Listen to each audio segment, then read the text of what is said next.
తెలంగాణ రాష్ట్రంలో విద్యాశాఖ ఎంత మంచిగా పనిచేస్తున్నదంటే అబ్బా చెప్ప వశం అవుతలేదు పోర్రి. మళ్ళా విద్యాశాఖ సీఎం రేవంత్ రెడ్డి దగ్గర ఉండే వరకు ఇంకింత మంచిగా పని చేస్తున్నది.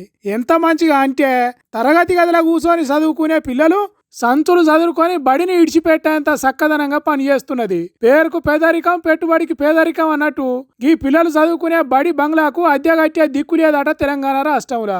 అందుకే ఆ ఇంటి ఓనరు పిల్లలను బయటికి వెళ్ళగొట్టి తాళం వేసుకుంటే ఇట్లా అన్ని చదువుకొని ఏరియా కాడికి వెళ్ళిపోతున్నారు. గింతకంటే దిక్కు దశ లేని పని ఇంకేదన్నా ఉంటుందా చెప్పుర్రి.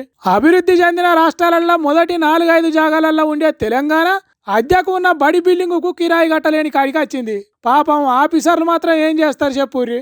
అద్దె బిల్లులు విడుదల చేయలేదు అనేది తెలిసినాక ఈ పిల్లలను దగ్గరలో ఉన్న హై స్కూల్ బిల్డింగులకు గిట్లా తీసుకొని పోయినరు.